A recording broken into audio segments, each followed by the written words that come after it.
Welcome to this episode of the Good Leadership Podcast. I'm your host, Charles Good. Our guest for this episode is Will Baggett, who is an award-winning major sports professional, former strength coach, and dynamic speaker. He has helped produce events such as the Super Bowl, the Final Four, and a host of college football games.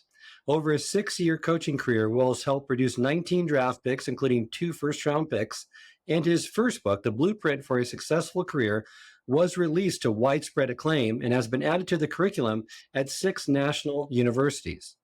In this part of my conversation with Will, we go over the first phase of building a successful career, which is laying the groundwork. In this phase, Will stresses the importance of buying into the company culture for personal and professional growth. He highlights the critical onboarding phase where new hires transition from proving themselves to embracing continuous improvement and warns against the dangers of ego and entitlement. I hope you enjoy. Welcome to the Good Leadership Podcast, where we engage with esteemed thought leaders and explore research-backed strategies and techniques that empower leaders at every level to achieve meaningful results that drive lasting change. And that's what I love about your book and your approach, because your approach is your first professional opportunity. You need to lay the groundwork for the remainder of your career. And I love your background story in the first part of that book, where you said, you quickly learned this lesson through your father, who was a construction manager and always took you to his work sites on summer breaks. So walk me through that story and what he taught you about laying a strong foundation. Yeah, absolutely. That's one thing, my dad always said. So I'm a seventh generation entrepreneur, going back to my grandfather who was also in construction and was a landlord, all those things. But my dad always said that, now Will, we're gonna go do a foundation today for this house he's gonna build. And he says, listen, if we don't get the foundation right, the whole house is gonna be off. Right. This is the key player in the game. And he didn't know what he was teaching me at that point in time, because my dad didn't really wasn't into sports and didn't grow up playing sports or anything like that, but he was giving me so many life lessons that I applied to sport and life as a whole, thereafter. And if you think about it, right, if you've ever if known someone that has gotten in a house with the foundation off and the house settles and it shifts, I mean, you might as well knock the house down, you know what I mean, at that point, because your house is not level. And so I took that, to heart in terms of, okay, if you're going to build a successful career, you have to make sure that you're studying under the right people, right? Make sure you're building the right habits and doing things the right way, actually treating people the right way, operating with excellence at all times. And that's what I think was the most important thing. And so when I got into college, I was coming in as a grad assistant, and I didn't get into the college I wanted to get into at first. And it was the best thing that ever happened to me. And so I went from just, going into getting denied to getting into a great program.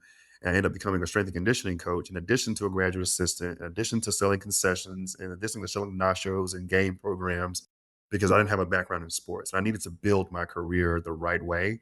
And I'm just thankful I had opportunities from people that gave me a chance to show who I was and what I could bring. And if not for that experience and people believing in me and giving me an opportunity to lead small teams and do the small jobs, I'm a big proponent of how you do anything is how you do everything.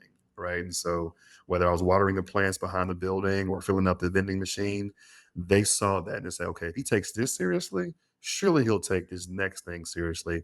And that's kind of how it grew from there. And I'm just thankful for every experience. But strength coaching was definitely something that taught me a lot about leadership and operating with excellence and integrity. And I'll say there's one thing, that really helped me out a lot. When I was at the AFCA, American Football Coaches Association, our leader was it was that time, late 70s, early 80s. And at the time, I was assigned to do signage, move boxes, and just kind of operate from the neck down. And he fell ill the day before, and they assigned me to be his assistant to take him all around the Gaylord and Nashville. And if you've ever been there, it's a city within a city.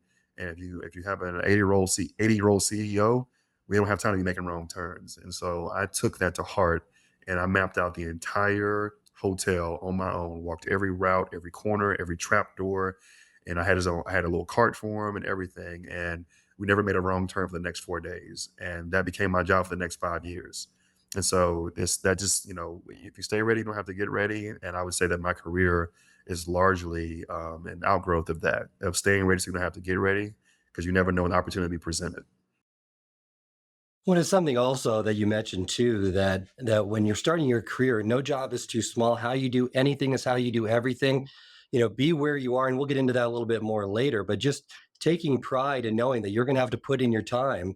You're going to have to be, I heard this from one of the famous authors, Ryan Holiday, is that, you are the least important person in the room until you prove otherwise with results, right? So do the grunt work, do the things people don't want to do so that you can differentiate yourself and your brand.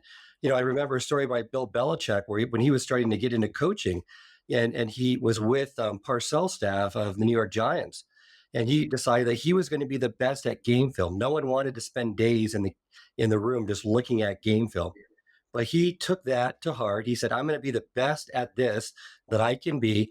And that later in his career, that's really part of what differentiated him and his brand, is being so attuned to picking apart defenses, to knowing weaknesses based on looking at the film, because he had done it for so long and gotten to such a level of proficiency with it. Absolutely, yeah. I mean, he got his.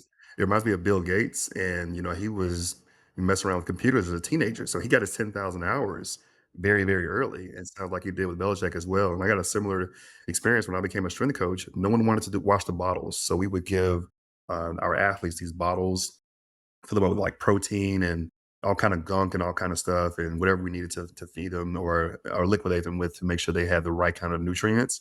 And they would have a bunch of gunk at the bottom of them once they got done drinking them and workouts were over. And I'd have about 125 of them. And I'd get my buckets of water and soap and I would just scrub. I would just scrub for the next, hour or so. And no one wanted to do that. Right. And but that gave me some separation and it helped me earn a shirt that I was trying to earn that year. And so everyone was walking around in like Nike combat gear, very fresh, very clean, all the full-time coaches. I'm walking around in starter that I got from Walmart. And I had to wash it every other night to just have a fresh uniform, right? Because I didn't have any money or resources. And when I asked for a shirt one time, I didn't realize I was kind of out of turn. And the coach, he kind of snapped at me. And in that environment, it's tough love. You just got to deal with it. And he was like, I was like, Coach, I would love to wear one of those shirts. And he was like, well, what have you done to earn a shirt? I said, well, I done my job. He said, that's the problem. Just doing your job. I mean, you got to go above and beyond. You got to go the second mile. And that's when I found finding ways to do more than what I was expected to do. And that's how I ultimately earned my shirt, my Nike Combat shirt that all the full timers had. And I don't know if I've had a greater experience in terms of having to earn something that was harder and more difficult than earning that shirt. And I just, and it changed my way I saw things because he saw enough in me to understand like, hey, some people in a way realize that you can operate at 80% and be better than 90% of the population. But for you, that's still 80%. And he got 100 out of me, regardless of external circumstances and the stimuli. And that's what I appreciate the most from him. He taught me a lot. Great story. Well, let's move into part one of your when you're starting your career, you got to get the lay of the land. And the first part is really creating buy-in, which is working for you more than just a paycheck, right? I mean, you need to help new hires embrace the company culture by showing them why their position is important, helping your team successfully to fulfill its purpose. And many people feel like when they first start at a company, it's really the onboarding process. They're going to go through that orientation phase with human resources. That's going to provide that rundown, and that creates the buy-in, which you disagree with, correct? I disagree with that wholeheartedly. Honestly, there's, and I get it. I believe one of the best abilities are availability. But if you go down the line, there's a few different abilities I'd put above this. But another great ability is scalability. And in order for a business operation to optimize their functions and continue to grow and achieve growth, they got to be able to scale, right? So they can't create an individual profile every single person. Some companies do that. Some smaller ones and startups, they're more progressive. But more of the older companies that are more traditional, they're just going to give you the run of the mill. Here's the manual. Here's this. Sign this. Watch these videos, and come work for us. And oftentimes you're kind of being thrust into something that may or may not fit what you are great at or what your skill set is or what your aptitude is, because just kind of a very cookie cutter type position and cookie cutter leadership. And even if we think about the way we led pre-pandemic versus post-pandemic, that had to change, right? Because like it or not, Gen Z is here and they're demanding things. And I like to err on the side of not necessarily right and wrong, but different. And it's different, right? And so I think, when it comes to leaders and people in that space, I understand you're working with a large volume of people and things of that sort. But you have to understand that you got to look at the person before the position, right? Understanding who they are. And maybe maybe the HR leader, maybe just get them on the bus. But the leadership, once they're in the organization, has to get them in the right seats, right? And I think that's one of the best things you can do as a leader, not only get them on the bus, but get them in the right seats and optimize their skill set, right? Because so many people are yeah, they're underperforming because they're underutilized, right? And they're bored, right?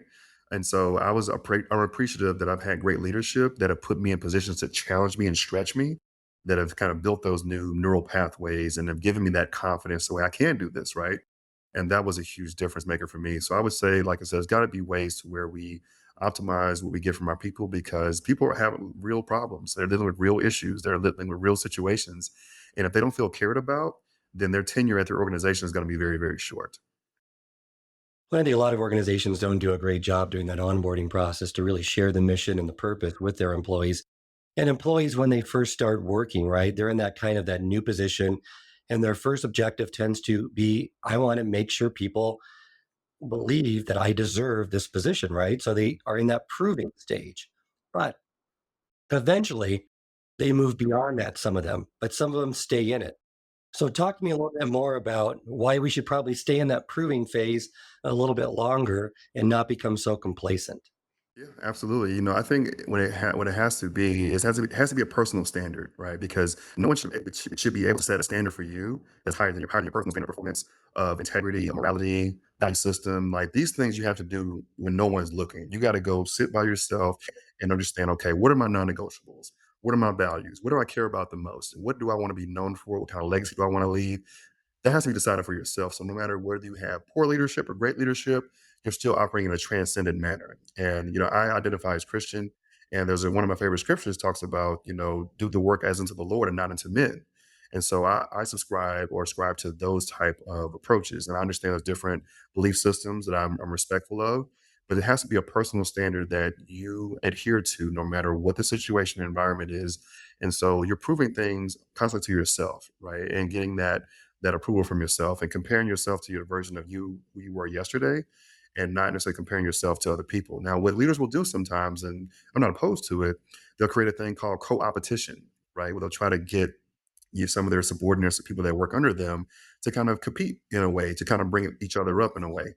But for me, the way that I was trained, the way I was taught as a strength coach, is that we operate at the highest level, no matter what, no matter who's around, and no matter who's looking. And I noticed when I got into the workforce that mentality wasn't shared and it wasn't common. And so, if I'm being honest, just by doing the basic things at a really high level, I was able to ascend and get more opportunities by doing the really basic things at a really, really high level.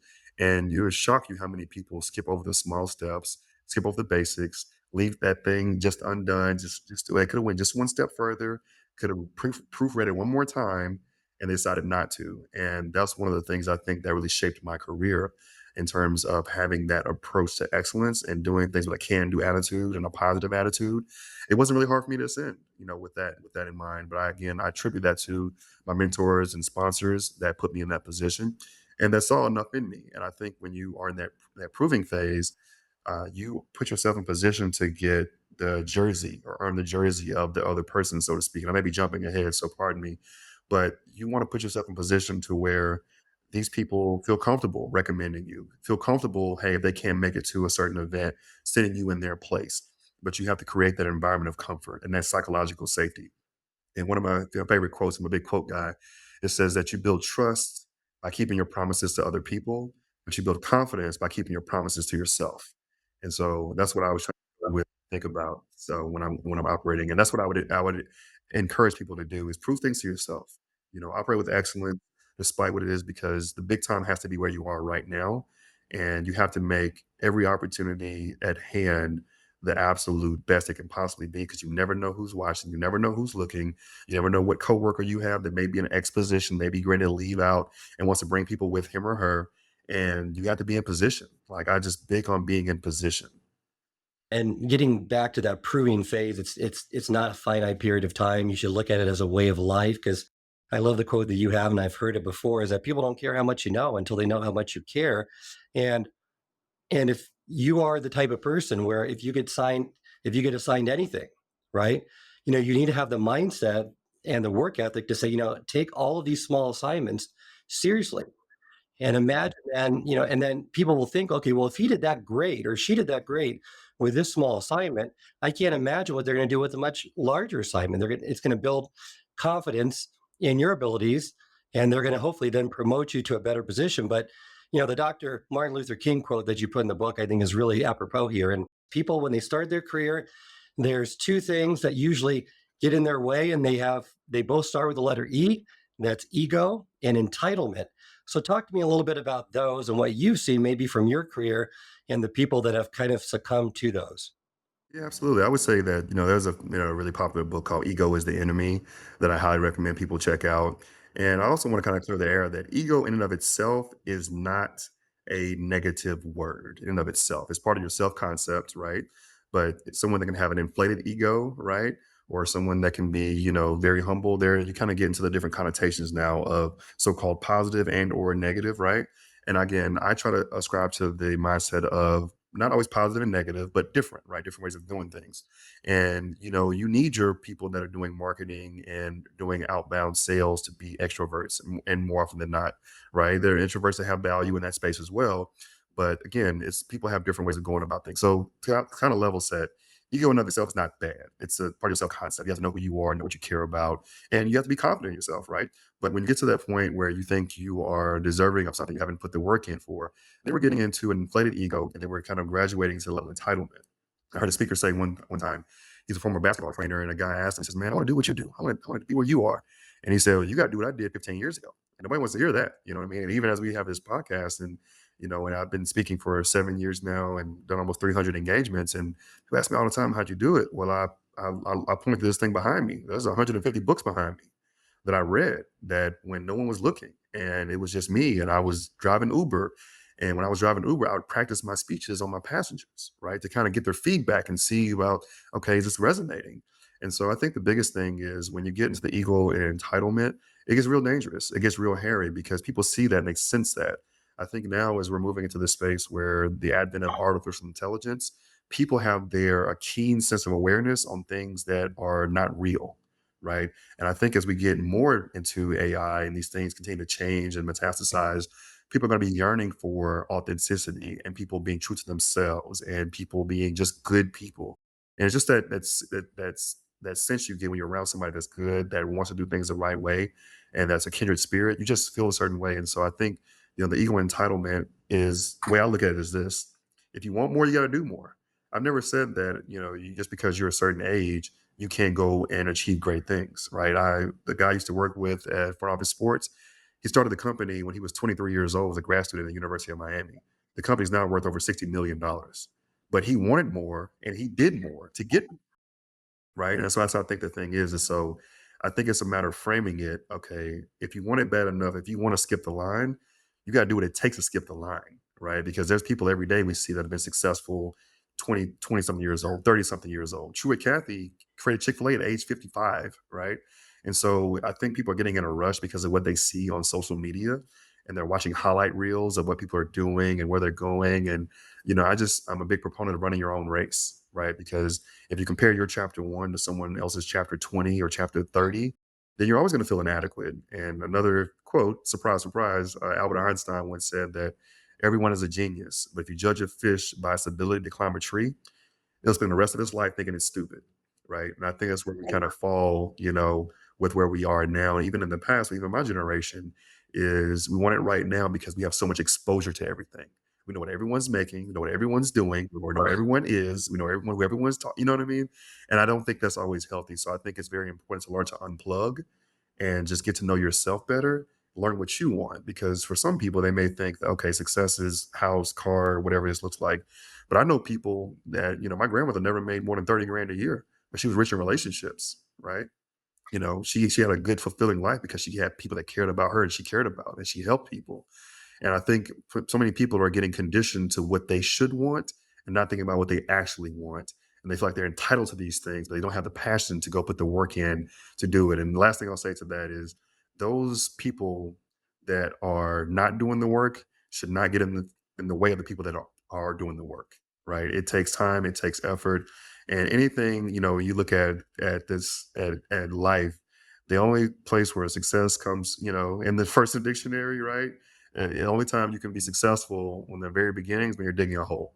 That's really the only time you can be successful at the very beginning and genesis of something. And for me, I love the journey. Like I love it when it's ugly. Like I love the process of building something from scratch, going from ideation to fruition. That's my favorite part, right? Once it's built, I get a little bored. So I love building things, all right, to be honest with you. So I love the process. And you got offered a common piece of advice early in your career, which really didn't set well with you. And that is, be where you are. But over time, you thought, okay, that's not a bad piece of advice. And you actually learned a lot from that, correct? Absolutely. Yeah. I mean, just making the big time where you are and understanding that where you are is for a reason, right? And the things what I'm able to talk about now, the experience I have now, no one wants to hear, and when as a speaker in my lane personally, our whole game and our whole approach is about storytelling. And what does storytelling involve? An introduction, a rising action, a climax, falling action, resolution, what have you. Think about kind of common plot. And if everything was just great the entire time and everything was perfect the entire time, then you're not really relatable to the common person. And I'm not saying you should want bad things to happen. Like I'm glad for you if your life was perfect, but that's not the experience of the everyday person. And so I think that these challenges, these lowly jobs, working in the mail room, Roger Goodell did it, right? These things build the most character and they give you a sense of relatability and they humanize you, right, for connecting. Because as we know, the most important things relationships in any environment, in any career, it's all about relationships. But if you don't have a sense of relatability and you're so inflated and so entitled to what you think you should be doing or this is below me, I mean, the quote says, if serving is beneath you, then leadership is beyond you. And I wholeheartedly believe in that. And so when I first heard that quote, I'm like, what do you mean be where I am? Because I mean, is that not counterintuitive? I'm trying to get to the next level. But it's like if I start skipping steps and if I start overlooking things and I start overlooking the person that's in front of me, I've seen people who have overlooked graduate assistants and interns that have gone on to become their bosses, right? You just never know someone's trajectory, where they're going to be. And one thing I've learned, I heard from a guy named Andy Dolich, he talked about a thing called LOL or loss of logo, right? What happens when you lose that logo or you lose that job or you're not in that position anymore, or you can't provide those tickets or those resources, the happy hours. What happens to your relationships? You learn to strengthen your relationships when things don't go your way.